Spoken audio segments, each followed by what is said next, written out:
Hi, welcome back to the channel. Today I want to help answer a question I see a lot online. I don't get it a lot in person, but I see it a lot online. And it's how far does my dollar actually go in this particular city versus that particular city? And so what I did here is I had the realization recently that when it comes to spending, we really have a couple of different categories, right? We have investing, we have our housing costs like mortgages, and then we have our kind of other spending. And of course, there's a lot more to other spending. I'm bulking a lot of things together there.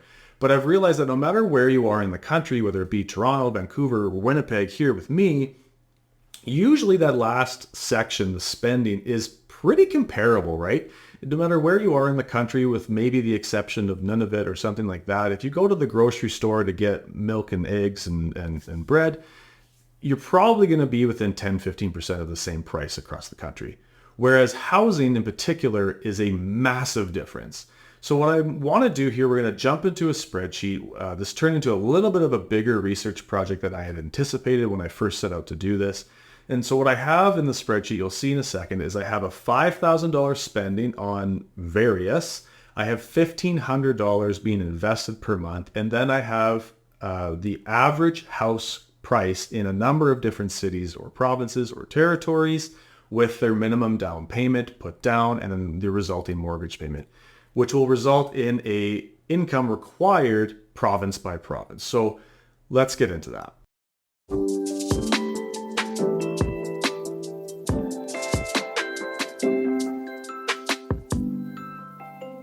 All right, so step one of this is determining what is the average house in all of these areas. And so what I first did was I looked up the top 10 most populated cities in Canada, and I made a list of all of those, and I wanted to make sure that I had the data for all of those.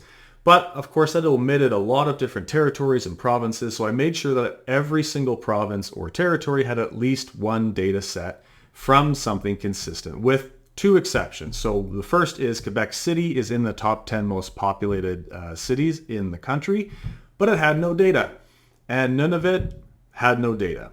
So what I did was I went to the Canadian Real Estate Association's website, and you can go to this. There's no special login or anything like that, and they have housing analysis.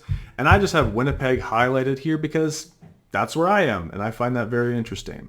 February 2023, the average house here was $329,800. It increased by 4.7%. In February of this year was $345,400. So I brought that data in for all the different places. And lots of this is not to be unexpected. We've probably all read enough news stories to show that Toronto and Vancouver are the two most expensive cities in our country. That's not a big surprise. What I found was very, very interesting is that Montreal, which is our second most populated city, is less than half of both of those places. I find that very, very interesting. I was also blown away by two other things. One was the average price in Yukon is so much higher than I would have anticipated. For some of the future charts coming up, I actually consulted with a mortgage broker that I use quite a bit here in Winnipeg. His name's Jordan. He's been on the channel with me before. And he was just saying just the sheer cost of getting lumber to the Yukon is a major contributing factor to that. I'm sure there's a million factors, but that's a major one.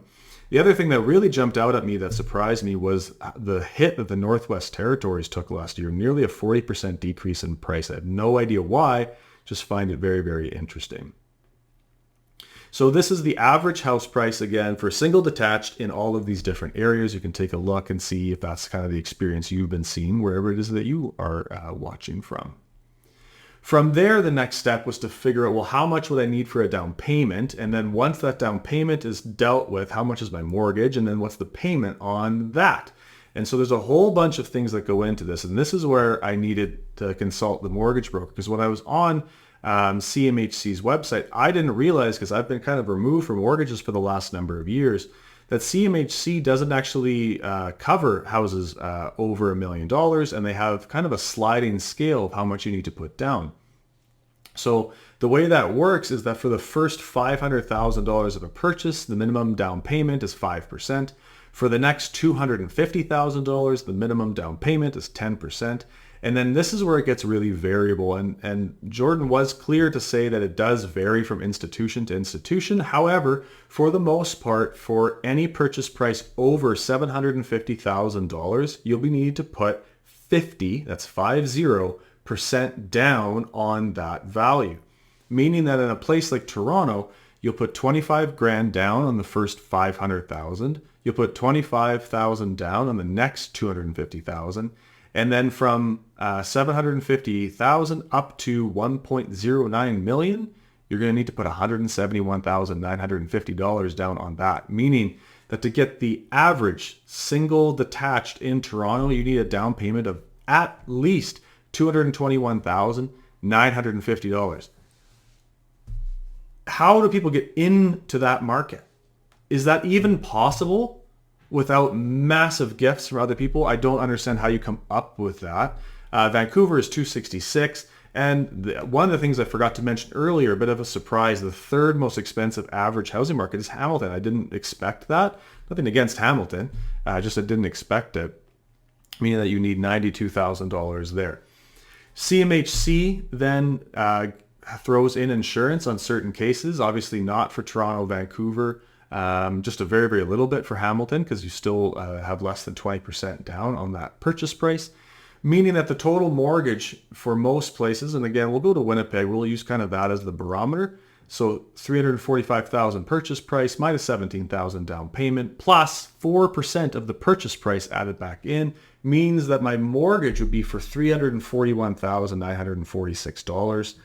If I assumed a 25-year amortization period, which there's lots of rumblings right now that that's going to change. As of the filming of this today, it's believed that in the next week or two, Trudeau will make an announcement extending that amortization period to help people manage their debt a little bit.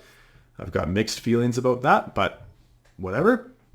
So assuming a 25-year amortization period at 4.5%, my payment would be $1,900 here in Winnipeg. For you in Toronto, that's $4,846. Vancouver just shy of $5,100, which makes me sweat just even looking at that. That's crazy in comparison to what I'm used to, but I guess it's all relative, right? So taking this and going back to the original question, how far does my dollar actually go? So if I'm in Winnipeg spending $5,000 a month on various things and I'm investing $1,500 a month, because let's remember a properly balanced budget has you investing. And this of course should be variable, but I wanted to just have it as a static number so we're comparing as apples to apples as we can. And this is also where I remind people a lot that if you can afford the mortgage payment but not investing, you can't afford the mortgage payment. Having your investments as part of that is an important part of being able to afford something. So anyways, $5,000 on spending, $1,500 on investing, and in Winnipeg, $1,900 for the average mortgage payment, meaning that I would need net $8,400.65 per month or net $100,807.76. In Toronto, that number is $136,000. In Vancouver, $139,000. And let's find a lower example down here in Fredericton, $97,169 net per year. Now, net varies quite a bit, and it varies province by province, but we're actually lucky because there's a beautiful website. Again, not a private website. I have no special login. This is just a website that's available to everybody. It's Ernst & Young has a personal tax calculator, and they do this every year, and they update it usually like right away in January. It's a great website. You can punch in your taxable income, and it'll spit out all kinds of different beautiful information, some of which I'm aware I'm covering up on the screen here, but the big important ones are tax payable and after-tax income. So you can see on 150 grand in BC, your take home is 110. In Manitoba, it's 103. In Nova Scotia, it's $100,600. And to be clear, this is just factoring in tax. So if you have union dues or pension or anything like that coming out before you actually get your check, of course you'll be taking home less. This is just purely on tax, but it is provincial and federal combined. So utilizing that website and looking at something like Toronto, where I would need $136,158.98 means that as a single person, and I have this broken out in singles as couples, I'll get to couples in a second, but as a single person, you would need a gross income of $205,000. Vancouver, 202,000, Montreal, 170, and down again to the one I'm using as a barometer, Winnipeg, $145,000. So as an individual working in Toronto versus Winnipeg, that means that if you are making 205 in Toronto and I'm making 145 here in Winnipeg, and we both buy the average house, and we both have the same spending habits, and we're both investing $1,500 a month, we are making the same amount of money, technically speaking. If we look at a couple, of course, it's more efficient, right? Two people earning smaller incomes to get to a equivalent net income is a lot more efficient. So here in Toronto, instead of 205, it's $85,000 each. And here I'm assuming that each person in the couple is accounting for half of the expenses, right? So the 136 needed has turned into 68,000, $85,000 covers that off. Winnipeg, it's 64,000. What's the lowest one here? I think 60,000 here in Northwest Territories to get the average place, which is great. So what I find really interesting when I go to this Toronto line and I'm looking at 205 versus 85,000 to get the same property, I want to know how likely is that? So I went to Statscan, and Statscan has this great chart where you can look up certain percentiles. It doesn't have every single percentile, but it has a number of them. And if I look at the top 1%, this is Canada-wide, mind you, the top 1% is earning $271,300. And I broke that out into all the categories that were given on StatsCan. So top 1% is 271.3, top 5% is 139. And so looking at this, 205,000 needed to get the average house in Toronto. We don't know exactly where that falls in the percentiles, but if 1% is 270, it's pretty safe to say this is the top 2%, 3 at the absolute most. So 2 to 3% of us in Canada can actually afford this as an individual, yet Toronto represents about 15% of our total population. There is obviously a massive discrepancy in where the income is going there.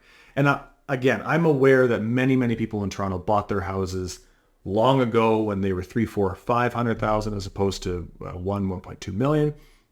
So I get that there's a little bit of a latency on that as well, but it's just very interesting.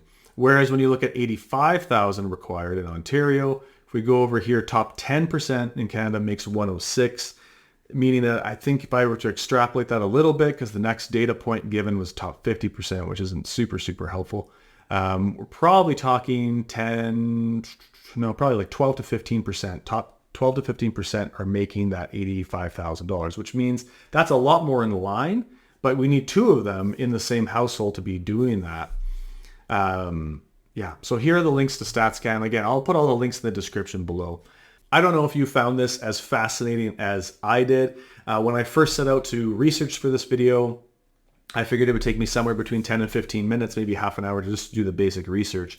Ended up taking me 2 to 3 hours just because there's so many components to draw in to kind of paint this picture to see how far your actual income goes in this country. So it's very interesting to me at the very least. So if you have questions, comments, if you have more up-to-date information that you can provide a link to, please do that in the comments.